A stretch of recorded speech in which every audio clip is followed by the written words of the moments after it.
Le souffre-douleur, écrit et conté par Rafadam.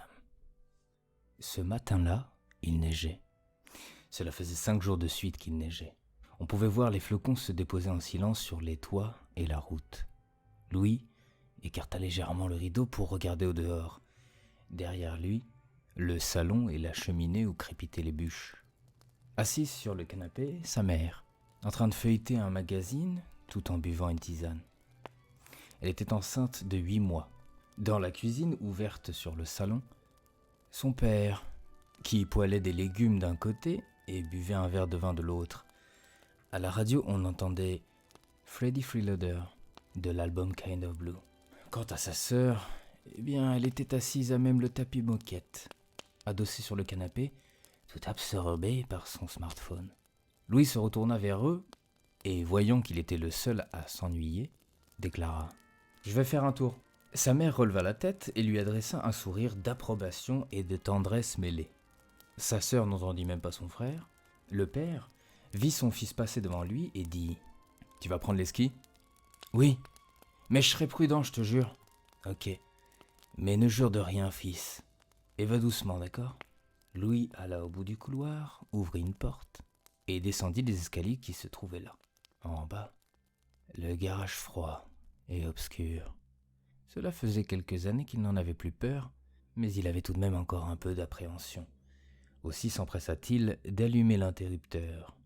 En cet instant, il essayait de chasser de sa tête le film que sa sœur avait eu la bonne idée de voir avec lui. Hit. Mais à la vue des skis, il oublia bien vite ses histoires de clown dévoreur d'enfants.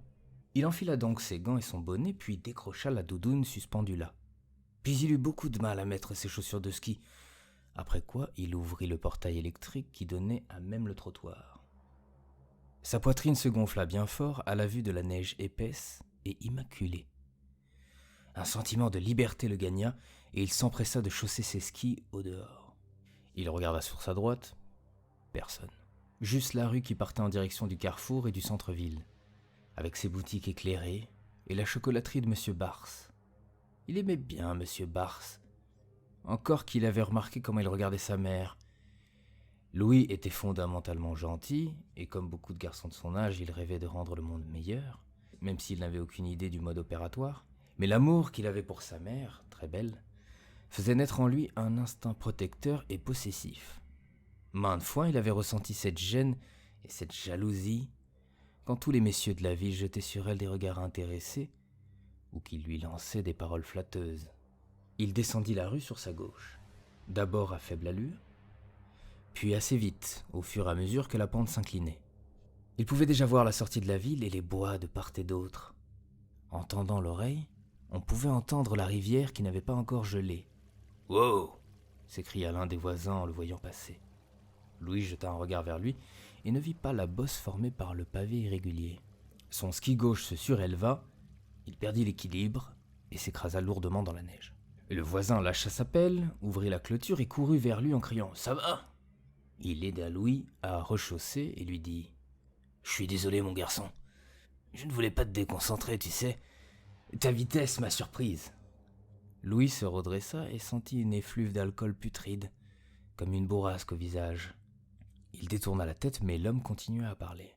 « Sois prudent, mon garçon. » Par-delà la clôture, Louis pouvait voir un garçon une pelle à la main. Il avait l'œil gauche complètement fermé, entouré d'une auréole noire. « Qu'est-ce que je t'ai dit ?» s'écria l'homme au garçon qui devait être son fils. « La neige va pas s'en aller toute seule, non ?» Et sur ces mots, l'homme retourna dans son jardin. Il reprit sa pelle et mit une tape violente sur le crâne dénudé de l'enfant. Louis voulut détourner le regard, mais ses yeux trouvèrent celui qu'on appelait Marcus. Et pendant un bref instant, il crut ressentir son désespoir.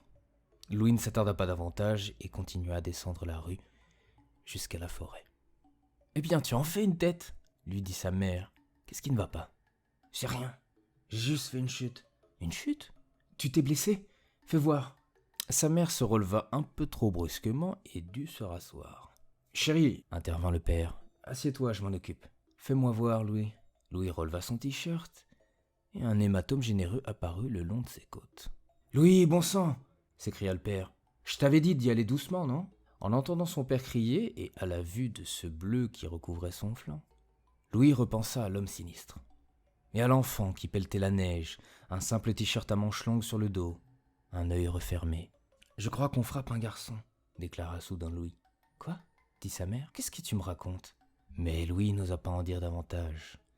Il ne voulait pas s'attirer des ennuis, encore que le regard que lui avait lancé Marcus était trop lourd à porter.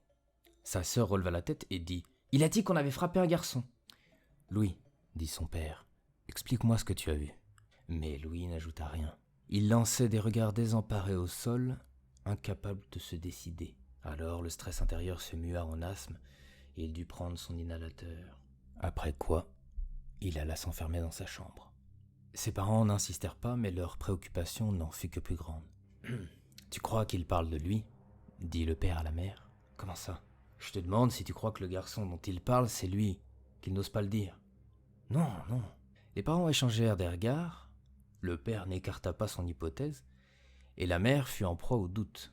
« J'irai lui parler avant de dormir, » lança-t-elle d'un ton décidé. Monsieur Lampus sourit à sa femme et posa sa main sur le ventre rond, ce paquet cadeau qui renfermait leur plus beau cadeau de Noël. Du moins, c'est ce qu'il croyait. Madame Lampus ouvrit la porte et alla s'asseoir sur le rebord du lit. Louis était couché sur le côté, la tête vers le mur. Elle caressa ses cheveux, mais il refusa d'un geste de la main. « Tu veux me raconter ce qui s'est passé aujourd'hui ?» Pas de réponse. « Tu sais, ton petit frère sera bientôt là, ce qui veut dire que tu ne seras plus le cadet, tu comprends ?» Louis ne voyait pas du tout où sa mère voulait en venir. Il savait simplement qu'il ne serait plus le centre de toutes les attentions. Et c'était une merveilleuse perspective, à vrai dire.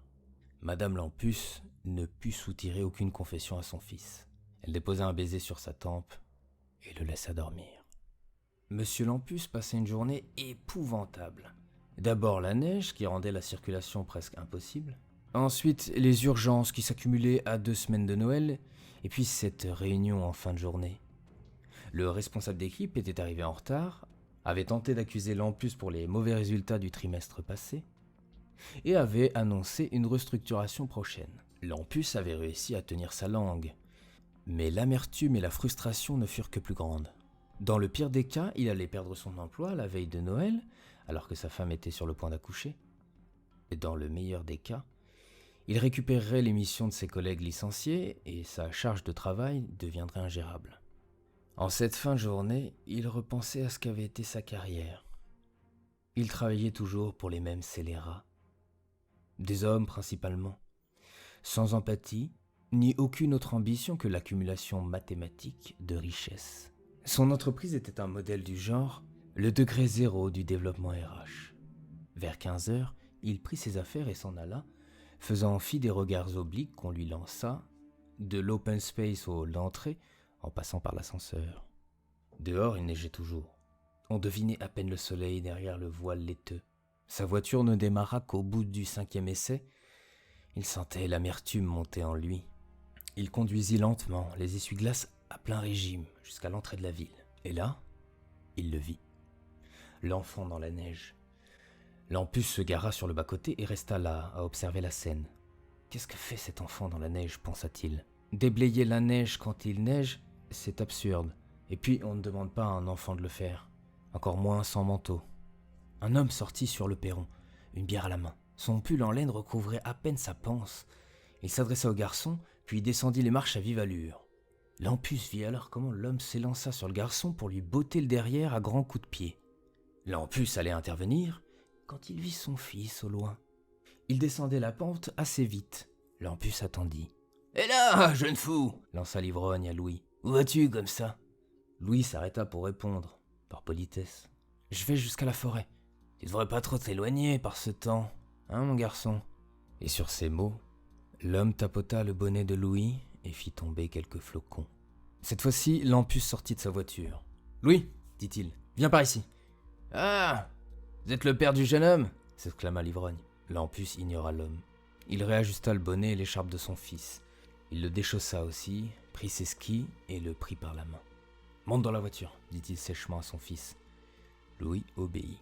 À l'intérieur, le père marqua un silence. « C'est cet homme qui t'a fait ça ?» dit-il enfin.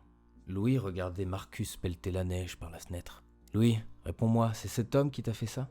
Non, papa. Je suis tombé, c'est tout. Pourquoi tu me l'as pas dit? Parce que tu vas encore... Parce que tu vas encore t'inquiéter. Comme d'habitude. Oui, Louis. C'est mon rôle de m'inquiéter pour toi, tu comprends? Louis mit un coup de poing dans la portière pour manifester son désagrément. Écoute, Louis, c'est pas parce que tu fais une chute ou deux que je vais t'empêcher d'aller skier, d'accord? Je veux juste que tu fasses attention. Louis fit mine d'acquiescer. Par contre, je t'interdis formellement d'approcher cet homme, ok? Dorénavant, tu iras skier autre part. Louis se retourna vers son père et voyant son regard insistant, il acquiesça pour de bon. Allez, on rentre. Lampus tourna la clé, mais la voiture ne démarra pas. Il réessaya, rien à faire. Il força et le moteur émit un son inhabituel. Merde! S'écria Lampus tout en frappant son volant. Ah, fais chier, putain. En cet instant, toute la colère contenue pendant la journée remonta en surface.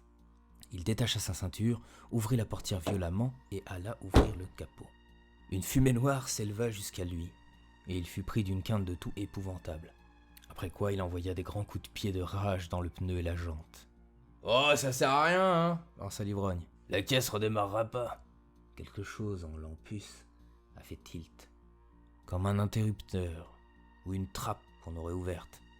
Les mains sur les hanches, il a d'abord observé l'ivrogne, puis il s'est dirigé vers lui d'un pas décidé. « Je vous demande pardon ?» a lancé Lampus. « Je dis que ça sert à rien de frapper votre voiture, qu'elle va pas redémarrer. »« Ah, je vois, » dit Lampus. « Moi, je dis que ça sert à rien de frapper votre fils. » Lampus désignait l'enfant du doigt, mais il ne l'avait pas encore observé de près. « Vous devriez vous mêler de vos affaires, monsieur. » Alors Lampus a regardé l'enfant et là, il a vu. Le sang coagulé, l'œil fermé et boursouflé, l'enfant sanglotait. Il avait mal. Il avait froid. Il tremblotait. Une grande pitié gagna le cœur de Lampus et il n'entendit pas tout de suite les menaces de l'ivrogne. « Allez, dégagez, parce que là j'ai qu'une envie, c'est de vous envoyer la pelle dans la tronche. » Lampus détourna son regard et vint regarder l'homme dans le fond des yeux délavés et porcins, jaune pisse et marron fiente. Alors Lampus est allé jusqu'à la clôture sous les yeux incrédules de l'ivrogne, il l'a ouverte et s'est engagé dans l'allée. « Viens mon garçon, viens avec moi » lança Lampus. Il lui tendit la main. C'est en voyant son fils lâcher la pelle que l'ivrogne est sorti de ses gonds.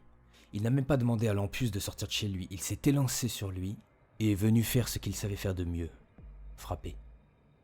Il a envoyé un coup de poing violent dans les côtes de Lampus.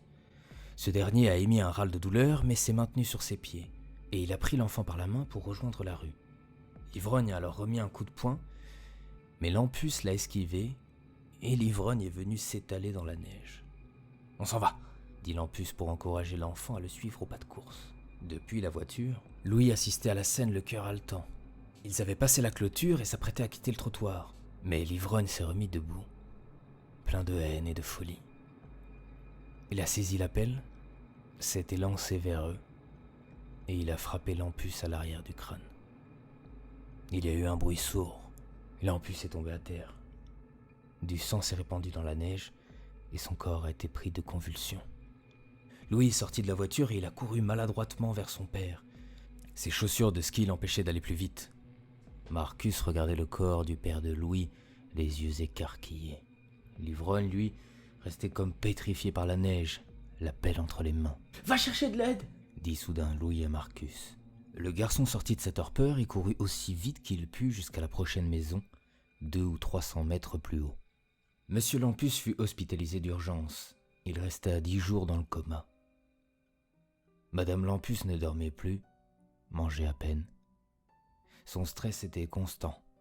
Elle était au bord du désespoir. « Je ne peux pas vous promettre qu'il se réveillera, » dit le médecin à Madame Lampus. « Et s'il se réveille, je ne peux pas non plus vous donner des garanties quant à ses capacités neuronales. Je suis sincèrement désolé, madame. » Madame Lampus écoutait sans comprendre.